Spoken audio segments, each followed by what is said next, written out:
অফিসের কাজে দিল্লি যেতে হচ্ছে কদিনের জন্য। রাজধানী এক্সপ্রেসের 2 টায়ার বগিতে নিজেদের সিট খুঁজে নিয়ে বসে পড়ল প্রতিম। আসা যাওয়ার খরচ অফিস থেকেই দিচ্ছে। নিজের খরচায় যেতে হলে এই বিলাসবহুল জার্নির জন্য টিকিট কাটত না মোটেই। নিন্দুকেরা ওকে কিপটে বললেও মায়ের ভাষায় তার ছেলে মিতব্যয়। একমাত্র মাই প্রতিমকে ঠিকঠাক বোঝে, বাকিরা শুধু খুঁজে খুঁজে দোষ বের করতেই আগ্রহী। 35 বছর বয়সের পরেও বিয়ে করল না, এতেও নিন্দুকেরা দোষ খুঁজে বেড়ায়, আড়ালে ফিসফাস করে, বলে প্রতিমের কিপটে স্বভাবের জন্যই নাকি মেয়ে জুটছে না। লোককে বোঝানোর কোনো দায় অবশ্য ওর নেই। কথায় বলে লোকের মুখ বন্ধ করা যায় না কখনোই, সে পথে হাঁটার চেষ্টা করে না। তাই একটু আনমনা হয়ে পড়েছিল প্রতিম। একটা চেঁচামেচিতে চমকে তাকালো, দেখল এক মাঝবয়সী দম্পতি সামনের বার দখল করে বসে আছেন। ভদ্রলোকের বয়স 60-এর আশেপাশে, মহিলা 60-এর নিচেই হবেন। দুজনে তুমুল চেঁচামেচি চলছে। ভদ্রলোক উত্তেজিত ভঙ্গিতে বলছেন, তোমার জন্যই ব্যাগটা গাড়িতে রয়ে গেছে, কোনো দায়িত্ব নিতে শিখলে না এই বয়সে এসো। আমার জন্যে কেন? তোমার চোখে কি ছানি পড়েছিল? দেখতে পাওনি এত বড় ব্যাগটা? মালপত্রগুলো তো তুমিই নামালে। মহিলার গলা আরও চড়া। আমি দেখব কেন? তুমি তবে কি করতে রয়েছ? এত বড় ড্যাবা ড্যাবা দুখানা চোখ রয়েছে কিসের জন্য? তিনি শুধু নিজের ভ্যানিটি ব্যাগ আর পানির ডিবে হাতে করে মহারানীর মতো নেমে এলেন। নাও এখন ঠেলা সামলাও, আমাদের দুজনের সব ওষুধ ওই ব্যাগে রয়েছে। যেমন কর্ম তেমন ফল, ব্যাগটা ভুলে আসার সময় মনে ছিল না? মহিলা বললেন, খবরদার বলছি, আমার ঘাড়ে দোষ চাপাবার চেষ্টা করবে না। এটা অবশ্য তোমার বহু পুরনো অভ্যেস।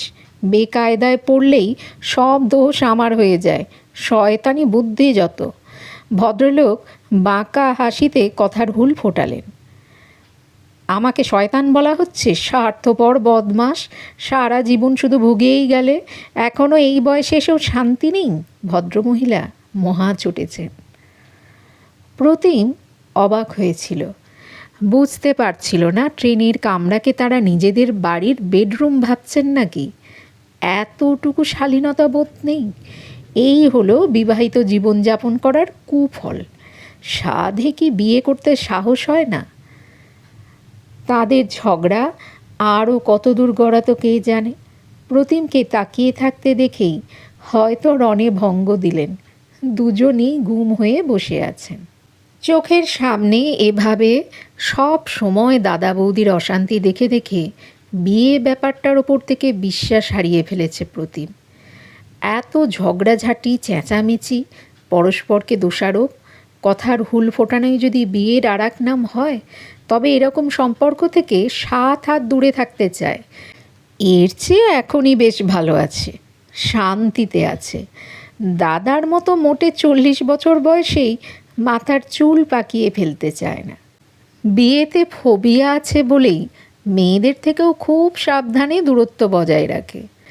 অফিসে একটা মেয়ে কদিন বেজায় ঝুলোঝুলি করেছিল, প্রতিমও একটু প্রশ্রয় দিয়ে ফেলেছিল, ব্যাস আর পায় কে।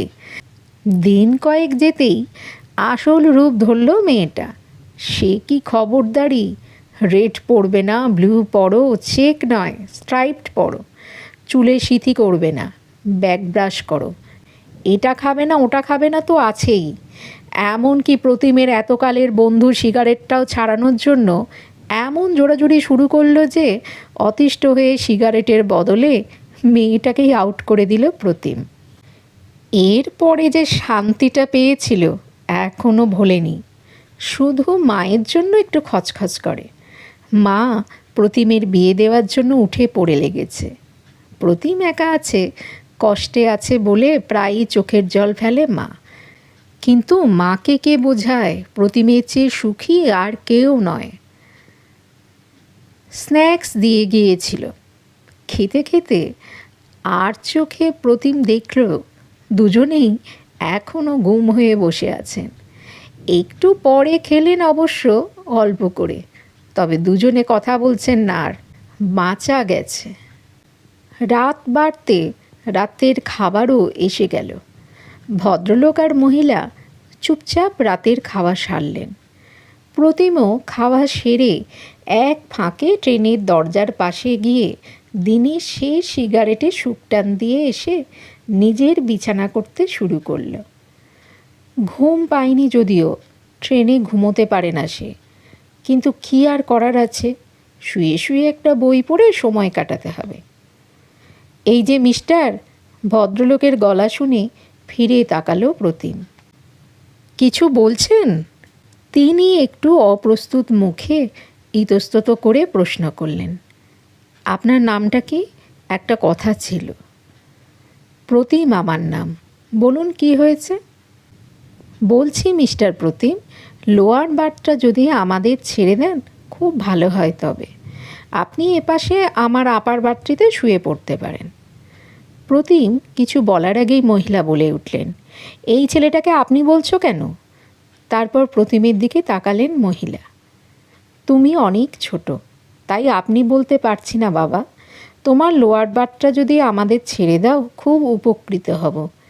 ওর তো কোমরে ব্যথা, অত ওপরে উঠতেই পারবে না। প্রতিম হেসে বলল, ঠিক আছে, আমার কোনো সমস্যা নেই। খুশি হলেন খুব দম্পতি। প্রতিম উঠে গেল আপার বাড়তে। আর চোখে দেখল ভদ্রলোক নিজের স্ত্রীর জন্য বিছানা করছেন যত্ন করে। একটু পরেই শুয়ে পড়লেন তারা। ভদ্রলোক একটা বই বের করে পড়ছিলেন। ভদ্রমহিলা ওপাশ থেকে ধমকে উঠলেন, ওষুধের ব্যাগ তো ভুলে এসেছ। প্রেশারের ওষুধ খাওয়া হয়নি রাতে। জেগে থেকে কি আর শরীর খারাপ করার ইচ্ছে আছে? বই বন্ধ করে চুপচাপ ঘুমিয়ে পড়ো। ভদ্রলোক মিনমিন করে বললেন, একটুখানি পরেই ঘুমিয়ে পড়ব। তোমারও তো সুগারের ওষুধ খাওয়া হয়নি। আইসক্রিমটাও খেয়ে নিলে, এখন সুগার না বাড়লেই হয়। আমাকে নিয়ে না ভাবলেও চলবে, নিজের কথা ভাবো। বাহ, তোমাকে নিয়ে ভাববো না? তুমি ছাড়া কে আছে আমার? হয়েছে, আদিক্ষেতা করতে হবে না, চুপচাপ ঘুমো। তোমার কিছু হয়ে গেলে আমার কি হবে সেটা মাথায় রেখো। এবার প্রতিম বিস্মিত। পরস্পরের প্রতি এই নির্ভরতা কোথা থেকে আসে? অথচ ঝগড়ার সময় উল্টোটাই মনে হচ্ছিল। একটু পরে ঘুমিয়ে পড়লেন তারা। এরপর কত সময় কেটে গেছে খেয়াল করেনি। হঠাৎ দেখল ভদ্রমহিলা উঠে গিয়ে ঘুমন্ত স্বামীর পাশে দাঁড়িয়ে আছেন। ভদ্রলোকের একটা হাত বেরিয়ে ঝুলে আছে সিটের বাইরে, গায়ের চাদরও সরে গেছে। ভদ্রমহিলা সাবধানে স্বামীর হাতটা ঠিক করে দিলেন, চাদরটা যত্ন করে গায়ে ঢাকা দিয়ে দিলেন। কাজগুলো করতে করতে গজগজ করছিলেন। বাচ্চাদের মতন ঘুমোনোর অভ্যেস গেল না। কখন কোন দিকে ঠান্ডা লেগে যাবে, শেষে আমিই বিপদে পড়ব। গজগজ করতে করতেই নিজের জায়গায় শুয়ে পড়লেন মহিলা। প্রতিম জানে আবারও উঠবেন উনি, স্বামী ঠিকঠাক ঘুমোচ্ছেন কিনা দেখতে। হয়তো ভদ্রলোকও উঠবেন স্ত্রীর ঘুম ঠিকঠাক হচ্ছে কিনা সেদিকে নজর রাখতে। সারা জীবনের জন্য এমন একজনকে সত্যিই দরকার, যে সবসময় পাশে থাকবে। প্রচণ্ড শীতে গা থেকে সরে যাওয়া চাদর ঠিক করে দেবে, যাতে অসুস্থ না হয়ে পড়ে সেদিকে কড়া নজর রাখবে। পরম নির্ভরতায় একজন আরেকজনের হাত ধরে থাকবে। এমন কাউকে বড় দরকার সত্যি। একটা বয়সে আর কেউ পাশে না থাকলেও সে তো থাকবেই। মাকে এবার বলতে হবে। মত বদলেছে প্রতিম।